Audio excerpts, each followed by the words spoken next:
Welcome, everybody. Anybody who's joining us from far or near. Um, Lovely to be here with Paco Martina from Smartvatten. Paco is a growth marketing manager supporting kind of the evolving story of Smartvatten. And Smartvatten has been a partner of the Smart Building Collective for a while now, but we've been tracking their progress since the beginning of the certification, and it's just incredible to watch how this company is evolving, how quickly it's evolving, how much progress they're making. And I'm hoping today that we get to hear from Paco a little bit about how they're doing that.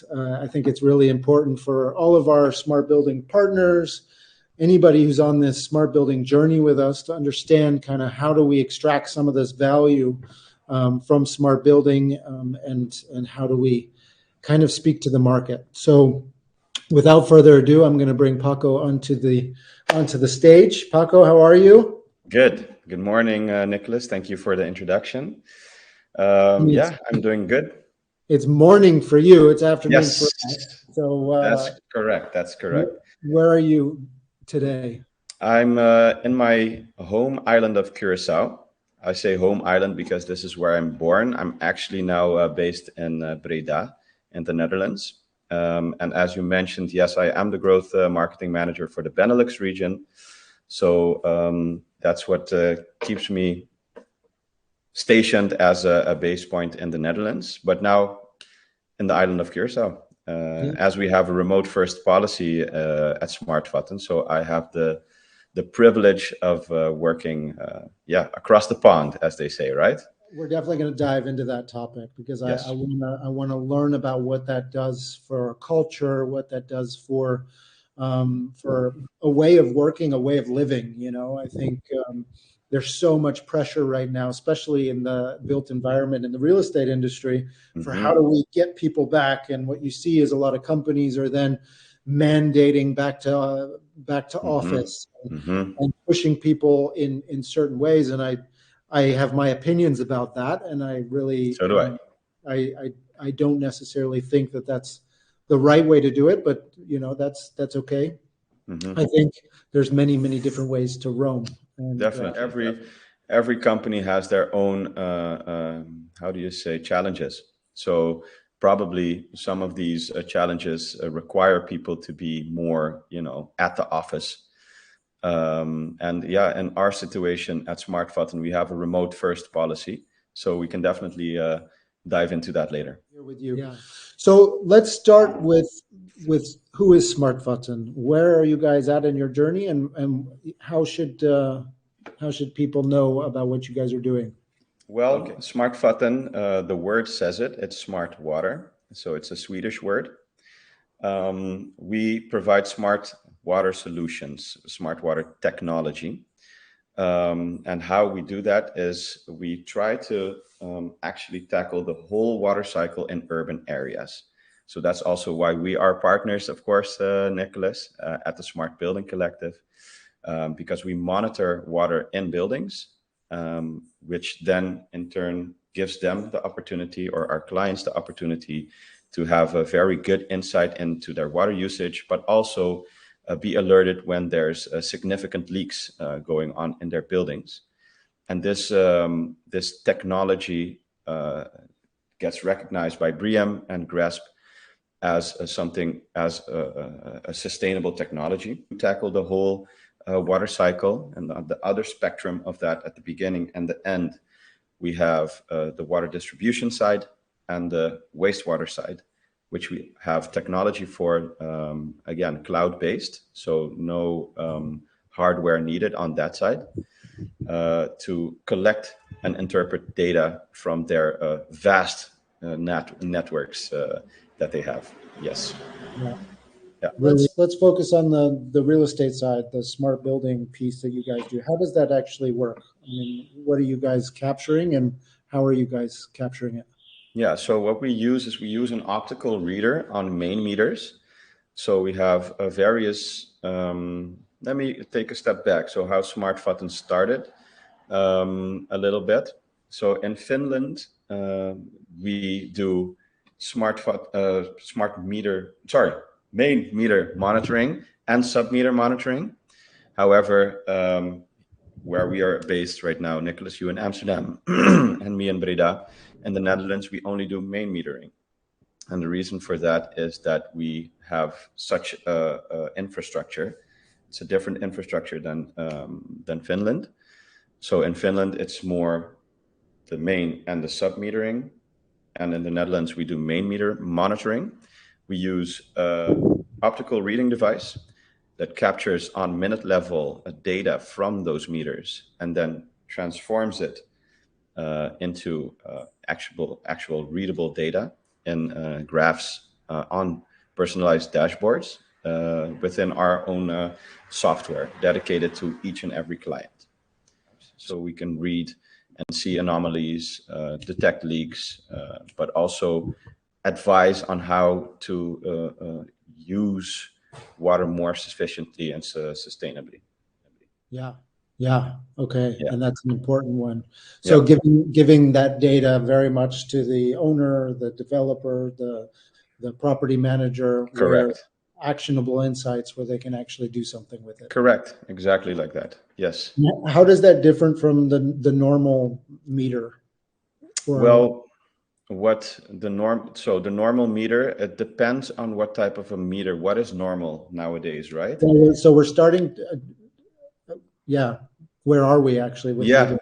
maybe I can elaborate on that. That's why I asked, because we have digital main meters and we have analog main meters.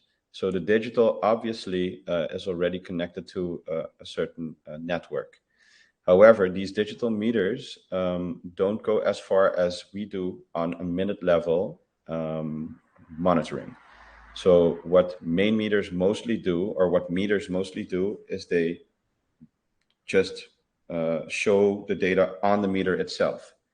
And what we can do is we can transform that and send it to our cloud-based software directly. So on a minute level, almost direct, let's put it like that. Yeah. So you can show consumption and usage in kind of almost trend analysis, real time, Correct. getting a clearer picture as to how water is actually being used. Because a smart meter, even though it is a digital meter, doesn't necessarily mean you have access to that data either. Right? No, exactly. And mostly, so how it works in the Netherlands is that this data stays with the water companies. So the main meters mostly are also owned by the water companies. And so they own also the data that is gathered of the consumption of water.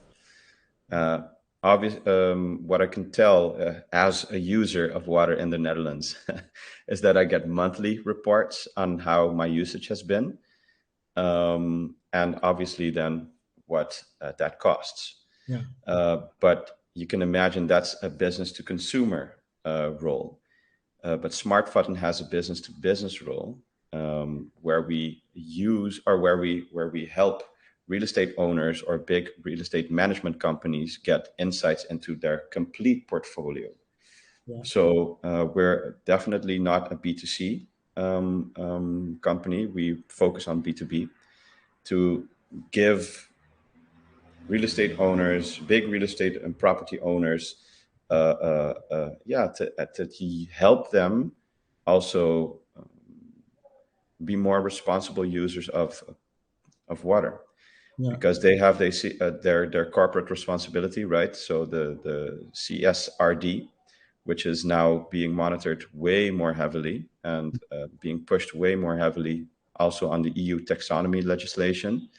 So the asks on these big building owners is becoming very, very sturdy. Let's put it like that. And we have the capacity and the ability with our technology and our hardware to help these big portfolio owners and property owners to analyze their water and reduce their consumption, but also more importantly, detect leaks when they happen real time. Yeah. Because this then saves them a lot of money, saves them a lot of time. And because it's very hard sometimes to detect where it's coming from if we're talking about big buildings, big portfolios. Actually, we just had a customer come in like, hey, we're so glad we had Smartvatten. It was a school, I believe. Yeah, it was a school, big school building, and they detected it. There was a warning. The leak got detected, and they called us. And said, hey, we got a leak. Said, okay, let's analyze where it's coming from. Found it. Boom, tackled, shut down the water, fixed it, and when it got fixed, they were like, hey, but there's still water leaking. So there were 2 leaks. So it was really, really beneficial for them to have our technology in place and stop the water from leaking. They were so happy. They were like, hey, let's do our whole portfolio. Well, and Yeah. I just did an interview with Thijs from WoodSense. WoodSense is a sensor that goes in the flat roof, right? And it detects leaks. And it's so incredible, kind of the damage that can be done when water doesn't go. I'm happy you say that. Yeah. I'm very happy you say that, because we're also working. Maybe I can talk a little bit later in depth on where I'm going at right now, because the whole point of this talk is also to explain, hey, what is Smartvatten doing? Yeah. Is Smartvatten doing? Where have we been? Where are we now? Where are we going? And what we are seeing right now with insurance companies as well is the most claims in buildings are from water damage. Oh, really? That's the statistics that I got. I have to be completely honest. I'm not the tech guy. Yeah. I'm the marketer, and I've been working with Smartvatten. You'll take it.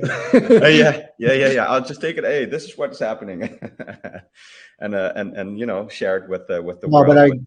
I believe it. I mean, Yeah. because it spreads, right? It's water. If something breaks here, and you see a leak, it doesn't mean that's where the leak is, right? Because Nope. the water spreads. So Has already been spread fastly most of the time. yeah. So what it does is it disturbs you from keeping your day-to-day business, from doing your day-to-day business. It requires people to come in and assess the situation. Well, How do you and say? in Yeah. the WoodSense one, it was such a bad leak that it closed a hospital for months. And then we're talking about real life altering. Life-threatening. Yeah, man. Yeah. And But that's. so leak detection, Mhm. you can catch your leaky toilets, you can catch your leaky faucets, you can catch leaks in general from seeing how the water is moving in quiet periods in a building.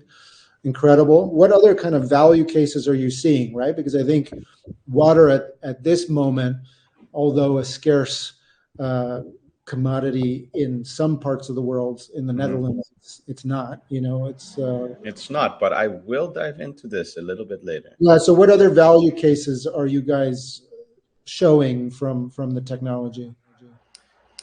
Well, mostly I have to say that it's the leak detection. That's Okay. definitely our primary thing that helps most of our clients. But the other thing is the certifications. So we obviously have in Europe, we have our EU taxonomy goals and legislations and our rules right now, which require certain buildings, type of buildings, also to meet certain standards, right? And we help on that side. We help with the certifications.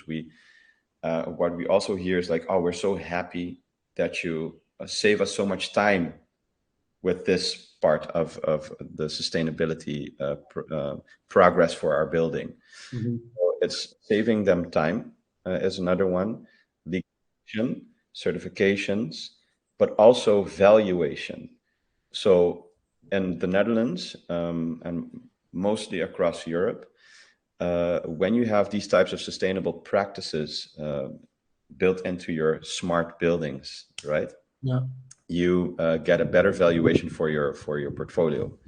So this means higher rent, and when selling your portfolio, a better valuation for your price, because this technology is set up, it's in there, and the next buyer then has an actual sustainable smart building. Yeah. Yeah. Really nice, really Yeah. nice. So so I mean, Smartvatten is an incredible success story in my eyes. You know, it's when do you know when it was founded? Do you know what I year? believe it was 2013, if Okay, I'm so we're talking about 11 years. yeah, 11 yeah, years. yeah. And where are you guys at now? I can share maybe later for the listeners as well. We have a very nice timeline which explains exactly how our history has taken place. I can share it in the chat for the people to keep reading.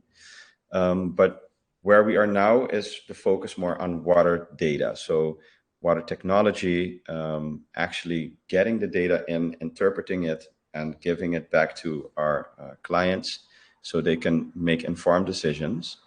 That was first on the real estate side, and then we also grown to the water utility side because we wanted to monitor the complete water cycle, how we started this conversation. Yeah, And where we're headed is to try to combine those insights because obviously water keeps running in our urban area in a cycle, right? So we have the water distribution, clean drinking water gets dispersed.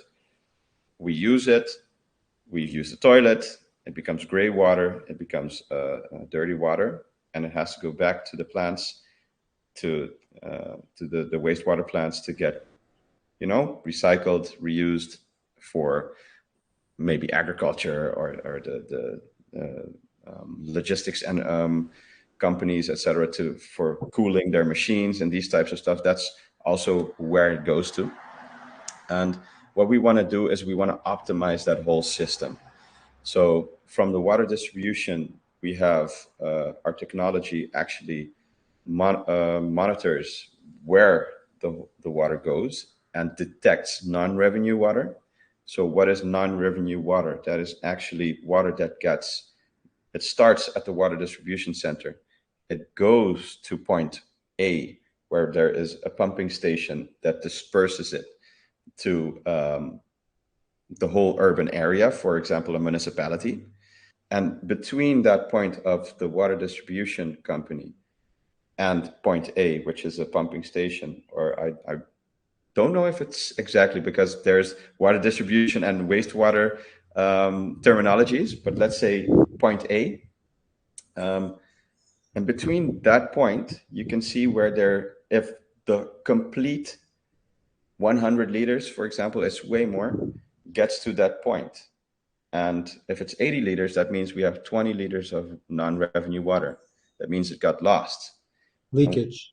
Yeah, a leakage, and we have the technology to detect that where it is, and then we can alert the water distribution company, say, hey, we have a non-revenue water there, and instead of them having, because this is how it goes now, is they have regular checks that let literally manually people have to go there. Now we can do that digitally and you know amazing. directly and in real time alert them, say, hey, this is where it's happening, and this is how we want to help Europe and actually globally.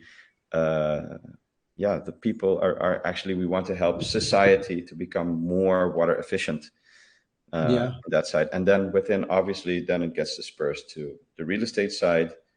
Also, same technique, monitoring on real time, on minute level, showing them where the leakages are, monitoring maybe older buildings and telling them, hey, there's an insufficient way of water usage on this side of your building.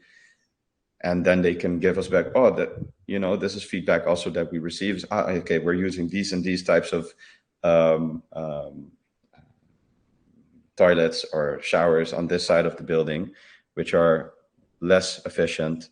Or this side of the building and logistics side is where we have the slagerij, which is how do you say that in Dutch, in English again? Slagerij is it's a a butcher shop. butcher. This is the butcher shop. They use way more water. Okay, that makes sense. Blah, blah, blah. So you really get everything, the water usage, instead of it being now a monthly thing where you see, well, yeah, we've been using a lot of water. We produced more meat. No, it's real time.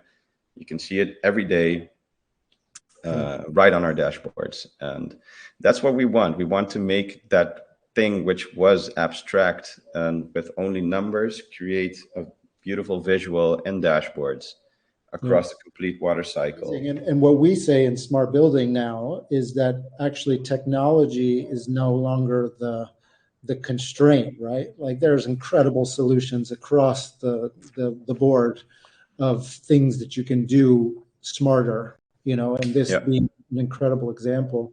So the technology is no longer really the bottleneck. It's actually humans that are the bottleneck, right? It's the stakeholders, it's the siloed effect, it's different motivation structures, So that's definitely true what you're saying. yeah. Yep. So Yeah. how are you guys seeing that, and who are you guys speaking to that is moving the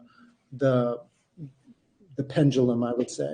Yeah, but you said it very well. And we are also aware of this point.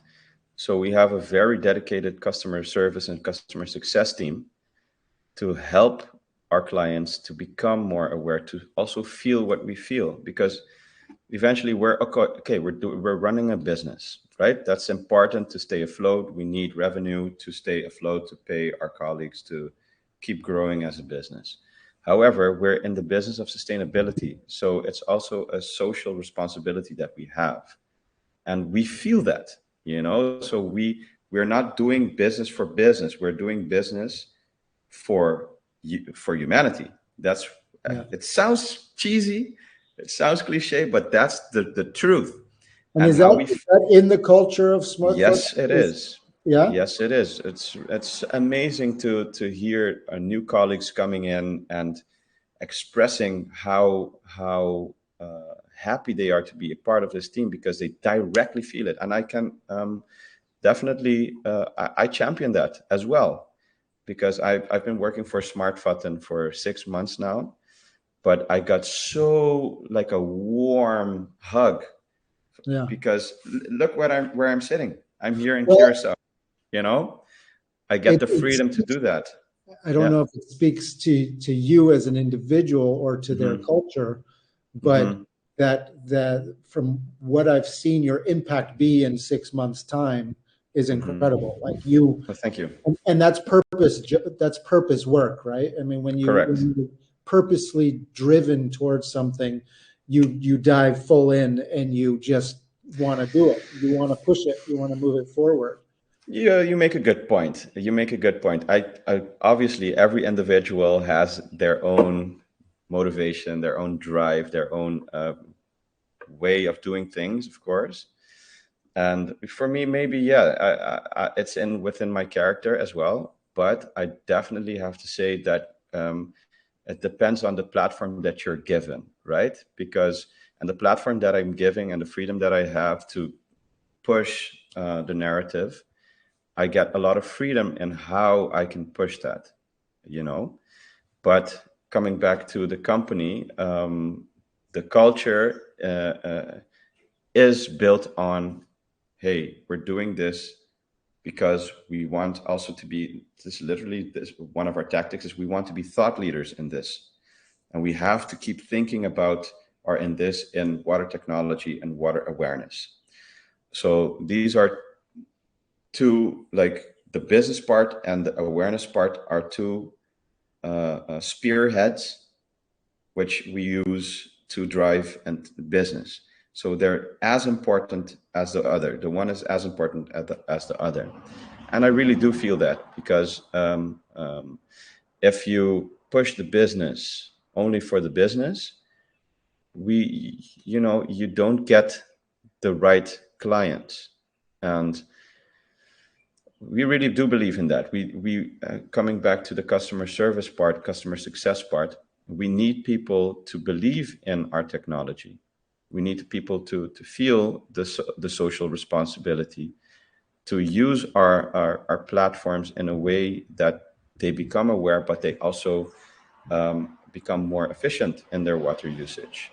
And that's what really makes us happy. And when testimonials come in or when reviews come in, it's like, hey man, oh whoa, we started this, and it's mostly a barrier because water in the Netherlands is not very costly.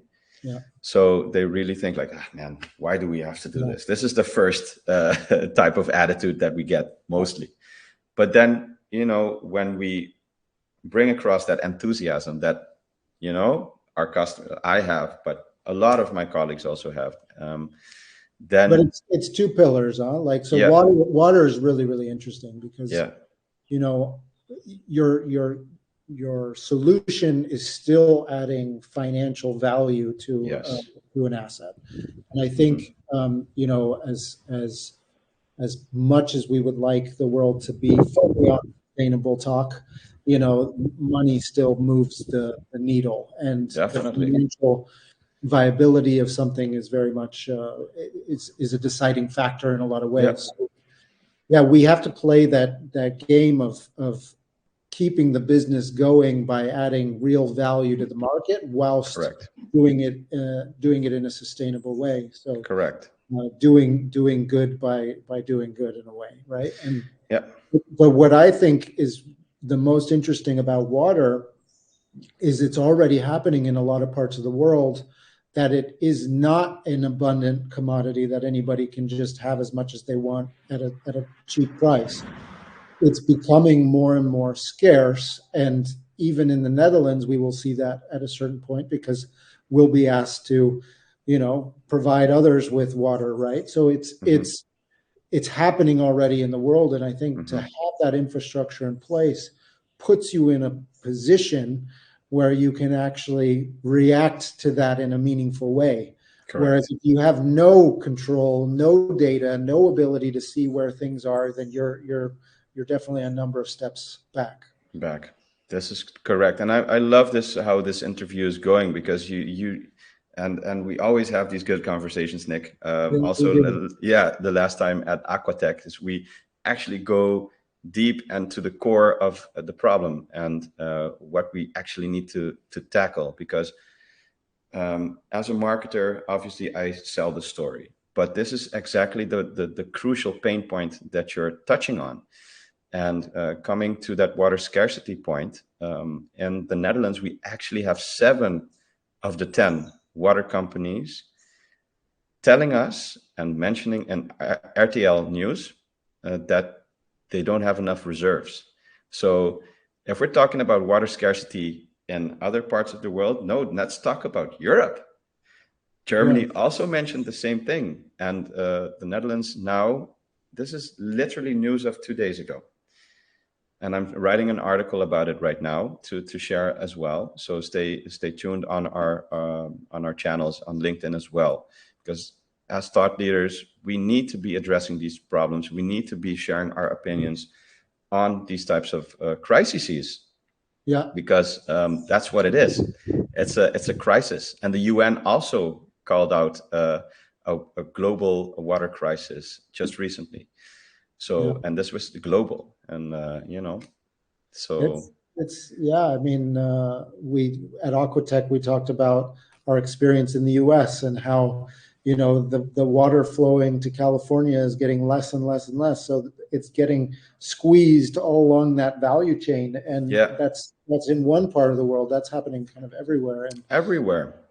Yeah, and the price will go up at some point. exactly, If exactly. we And have the then it data, starts hurting people. But yeah, that's the wrong mentality. it is. It you is. know, it's like, Yeah, why does it always have to hurt in your pockets before we become aware? So that's what we try to do. That's why I'm saying like these two spearheads. Yes, financially we have to keep going. And how beautiful is it that a sustainable solution like many others, but we as well provide, actually increases the valuation of a property. That's awesome.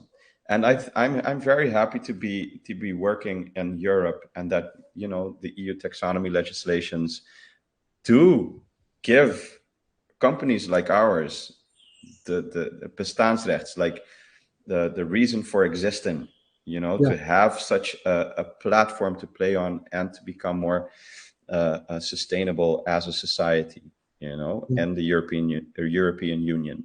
I think that's a very beautiful market to be moving in.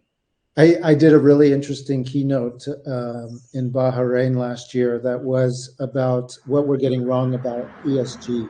We Mm, talked about that to like invoke the discussion, you know. But what I said was, you know, if we're doing this kind of stuff for the sake of reporting, you hmm know, like annual taxes, you know, nobody wants to do it, but we have to do it.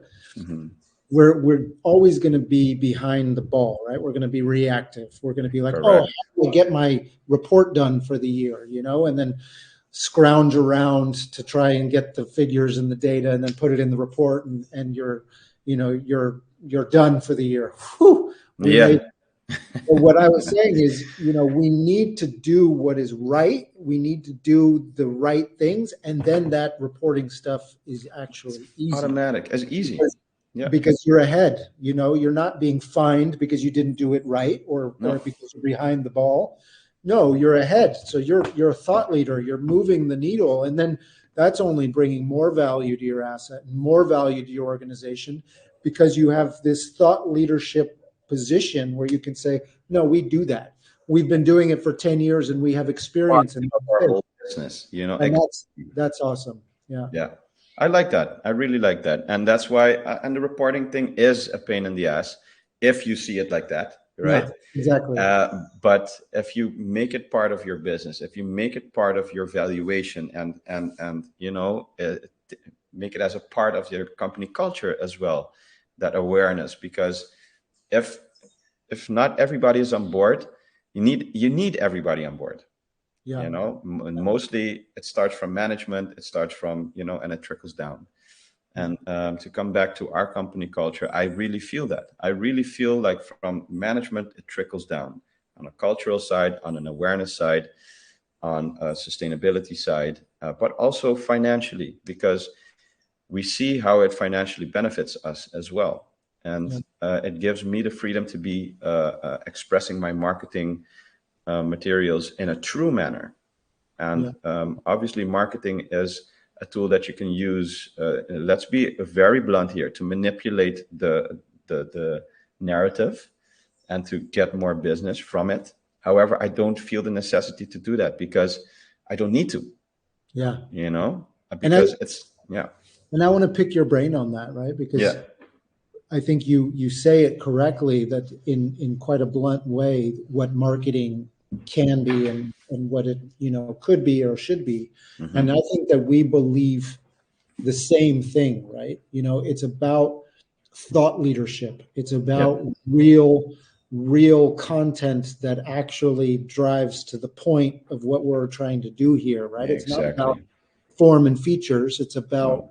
you know, why. I mean, how do you guys see that, and what is your growth strategy in trying to bring that to the Yeah. forefront? Well, that's a good question. So a growth strategy. Let me start from back to the front. Yeah. So, how do you grow a company? So, there's multiple ways that you can tackle a growth of a company, right? So, Smartvatten chose to make acquisitions. You know, we have a private equity company also backing us, Norvestor, strategically buying certain companies or merging or strategic partnerships. So this is one way to go about it. And if I can take it a little bit more niche And and focus where are you at this moment? Are you at guys? this moment, so the acquisition rounds have been done. You know, now we're actually solidifying all of these different companies and cultures that have come with them, creating the one smart button. You know, that is a journey in itself, and we're solidifying that.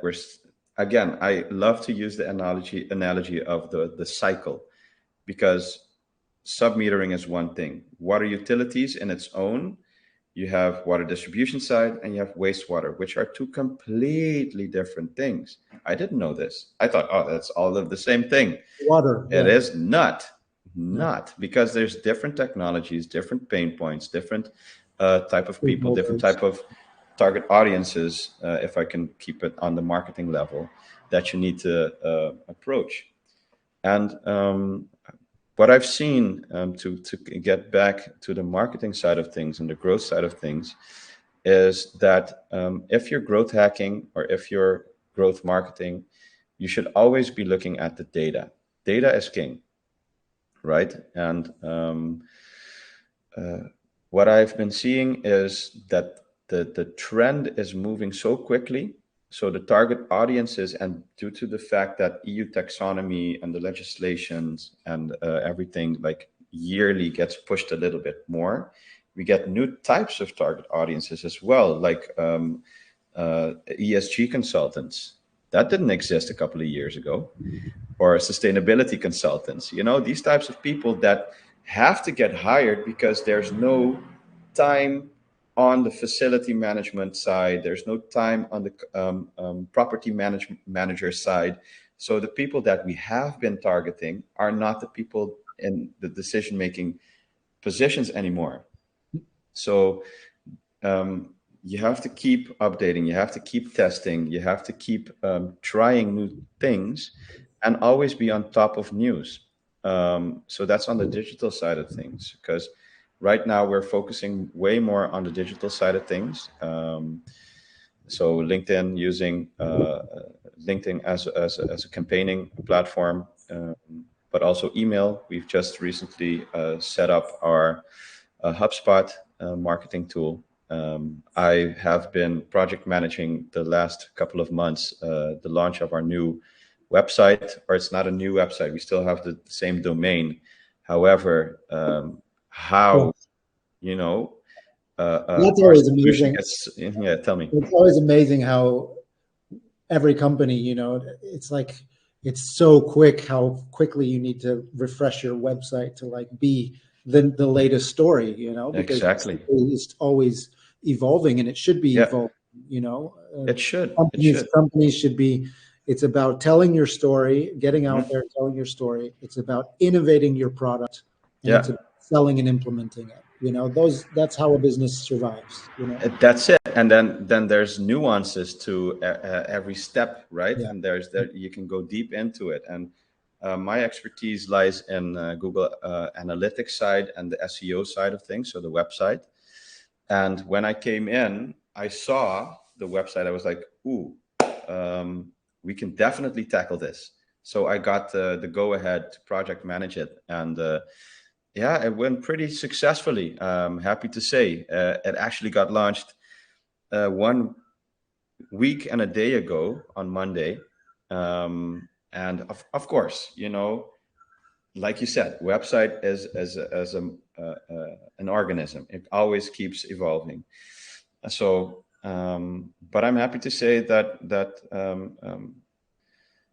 yeah, we're actually ranking now. And coming back to marketing jargon, is that the SEO and the keyword research that I've been doing, and it was a bit hard because we're in different regions, and every region has their own type of culture, own type of way of looking up solutions. And I'm responsible for the Benelux region, so Dutch, English, and French. So you have to. I had to really dive in, do the marketing research, do the keyword research, and creatively set it up, semantically set it up on the pages, create a new menu structure so people can navigate easily throughout our website. And the traffic has proved itself. Just before our call, I was looking up something that's called data fusion and what was that? Data display, which is part of the SWAN model, which is also, again, something new, but very niche, new to me, but a very niche subject on the water utility side. They Okay. have segmented 5 steps, which the number 4 and 5 are data fusion and data display. If you have those in place, then you're a very efficient water company. Okay. So we're providing number 4 and 5. So we're the last steps. We're on the innovation side of things, right?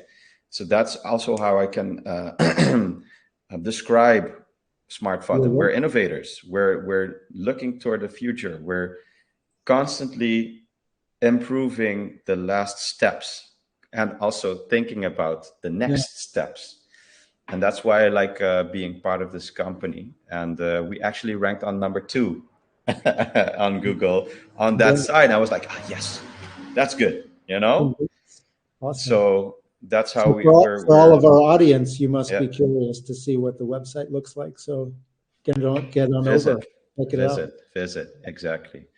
Yeah, so that's our tactic. And And you also, guys are currently servicing all over the world. Where are you guys? Where is Smartvatten purchasable? so yes, we are all over the world, active in 135 countries. However, not in every country we have offices. So we now have offices in mostly in the Nordics, so Finland, where Smartvatten was born, with another Finnish company, which I'm not going to try Finnish name, Yeah, yeah, yeah. which I'm not going to try to to pronounce. But yes, so Finland, a couple of companies, Sweden, Norway. Now in Denmark, we're also very present. Germany, the Netherlands, as a base for Benelux, so Belgium, Luxembourg as well. And now we've recently, also a couple of months ago, started the venture in the UK as well, with one colleague that's spearheading that market. Really nice. Really Yeah, nice. yeah. So where can they find you? What is the URL that they should be looking at? Yeah, so if you want to visit and learn more about water technology and what we've been discussing, please visit www.smartvatten.com. And if you're in the Netherlands, /NL to start on the Dutch homepage. Yeah, and of Yeah. course, you can also go through the Smart Building Collective. We're happy to introduce you to them. Yeah. They also have achieved their solution certification last year against the SBC framework. You can see kind of the areas that they impact very much on building performance, building environment, building usage. You can really pick up quite a lot of points in those different areas from using the Smartvatten solution. Yeah.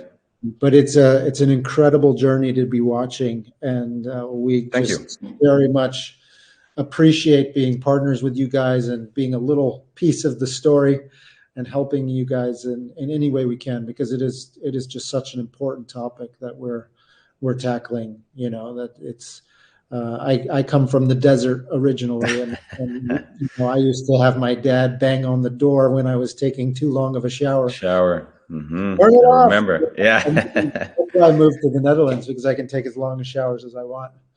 No, Yeah. I'm just kidding. But Don't do that now. We were no, talking about being efficient. exactly. No, it was a No, very nice conversation. I started taking cold showers, so they They last a lot way little. shorter. Yeah, Yeah, and it's good for you. That's on a health benefit, but that's a whole other topic. that's a whole nother topic. Yeah. Paco, we're definitely going to bring you back on soon to talk again, because it's always good to have your views on these things. I think the growth hacking piece is a really interesting subject for other, you know, prop tech companies, other solution providers. So We can definitely dive way more into that, because I just scratched the surface on what is possible. So yeah, and same goes for you. Always nice to talk and go actually touch the core of the problems and look at the solutions together and keep building forward. It was always nice to talk. Indeed. Yeah. Have a good day. Thank you so much. Okay. Thank you, Nick. Bye, everybody.